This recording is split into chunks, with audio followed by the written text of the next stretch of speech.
Hello everybody, this is episode 4 of my Create Above and Beyond playthrough, where today we are going to be working on the machine. In between episodes, I created this little sand and clay farm.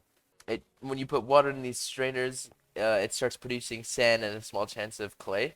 And I need clay in order to make andesite alloy. The problem though is these are really slow, so I don't know if this will be adequate for the farm. So I'll have to see if this is like some kind of bottleneck or something. And then it drops down through these funnels onto the conveyor belt. And then I'm going to combine them with kelp. And then you combine them together, and then you smelt them, and then you combine them with andesite. And that's what makes andesite alloys. So that is the first thing I'm going to be working on today. Okay, I got the machine finished. I now have the automated production of andesite alloys, which end up in this chest. So basically what happens is first, these things generate sand. So if we look at this for 1 second, we will see that a little piece of sand will fall down onto this conveyor belt. Like that. And then this thing has room for expansion because, you know, it's not very fast. And then the sand gets washed into clay over here. So we can see that happening. Oh, sometimes it gets washed into clay. Sometimes it disappears. And then it goes into this mixing machine, which mixes up and turns it into this agile blend, which gets cooked by this lava stream right here. And it turns into these agile bricks. And then the bricks go into here and get combined with andesite to make andesite alloys over there. And so far it's running really well. So the kelp is coming from the kelp farm right here. Can watch it get the kelps get launched. There we go. So it gets launched onto this conveyor belt. Goes up here, over here, and into this drawer. Then after this drawer, it goes into here and gets mixed with the clay. And so all these things are coming from underground and going into these drawers right here. These drawers are acting like sorters. This one can only hold diorite, so all the diorite will come into here. You can see it gets sucked in, like that. And then the diorite amount is increasing in here.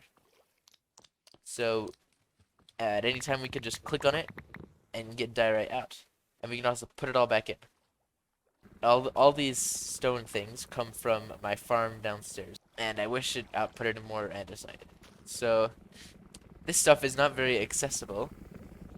As is this. And I think I have a solution to that. But I'm going to start needing some brass machines. And those things are very expensive. I haven't made any yet because they're so expensive and hard to make. Basically what you need to do is have a kinetic mechanism, which is what we're trying to produce upstairs. And it needs to go through this process to become a precision mechanism. And 8 of these creates one brass machine. And brass machines can be used to do all these useful things. And I need brass funnels because they're very customizable and useful. So let me show you how I would make that. So what I need here is electron tubes. And the way I make that is I need polished rose quartz. The way I do that is I take quartz and sand it down with this paper. And the way I get the quartz is by combining quartz with 4 redstone. Then after that, I take it over to here, to this spout, and I throw it in to this spout filled with iron, and it dumps out and creates an electron tube.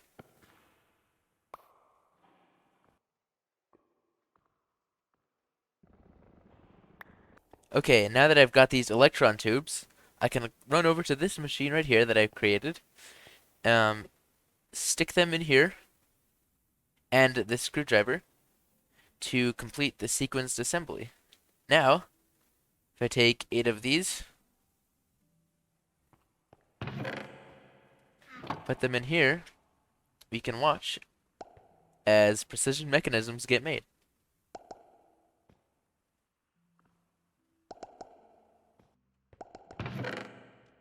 So here they are. Alright, now that we have these precision mechanisms, we bring them over to here. We need to grab a brass sheet and a log. We put them together to create brass casings, surround them by the machines, and we get a brass machine. Now what I'm needing with this brass machine is I'm gonna need some brass funnels. So now I have those. These are very expensive, which is why we are going to automate them even in the future on the third floor. So I am excited for that because these things are really nice. I can customize right here. I can customize what can come out. I can customize how much of an item can come out. Um, it's just going to be very, very useful. So now that I have these brass funnels to help me, I'm ready to start building this next section. Pretty much these brass funnels will just help me balance how much of each thing I want. Like, for example, I'm gonna want, lots of these. A couple of, in here I'm gonna have andesite casings, so I'll have only a few of those. And in here I'll have the kinetic mechanisms, and I want a lot of these. Like, mostly I want these. So that's why I'm gonna use these, so that I can use them to give priority to certain things. So, let's get building. Alright, I have completed the production line of andesite machines. This thing is really awesome. I can't believe I actually did it. But I've been making a ton of them. They're coming through at incredible speeds. So pretty much what I've done is I've outputted this andesite into this chest, where it gets splitted off onto this belt, where it ouch where it gets split off again into these funnels that go into these hoppers, which feed these mechanical arms. And then in here I just got extra saws. The reason I wanted this funnel to be made out of brass is so that it gives precisely 3.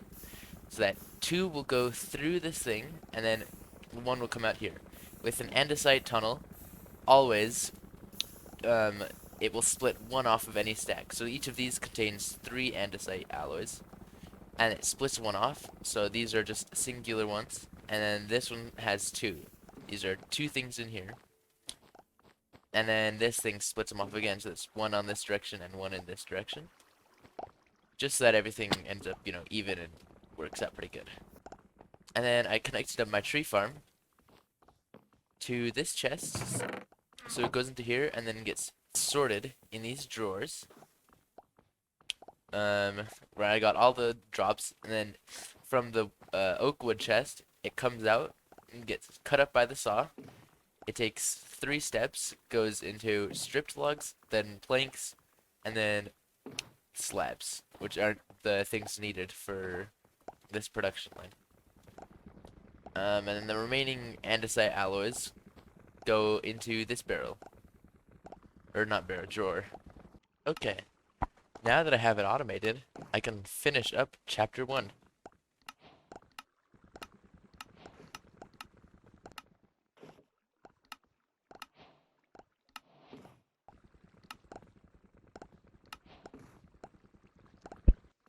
Chapter 1 is complete. So, I think that is all I have time for this episode. Thank you so much for watching. Next episode, with this new andesite stuff, I'm going to be doing quite a lot. I think it's going to be more factory maintenance things, but I'm hoping I can build these walls up, get a really nice design using andesite casings, because their connected textures look really nice. So I'm hoping I could use those, and then I could also just kind of spruce this area up, because as of right now this place looks kind of bad. So I'll fix this place up, make it look pretty good. Maybe I'll change this system a little bit. There's some flaws to it. And then I'll also pretty up downstairs, maybe make a bedroom. So yep, I know this episode was short, but I accomplished a lot today. So thank you all so much for watching, and see ya later. Oh, yeah.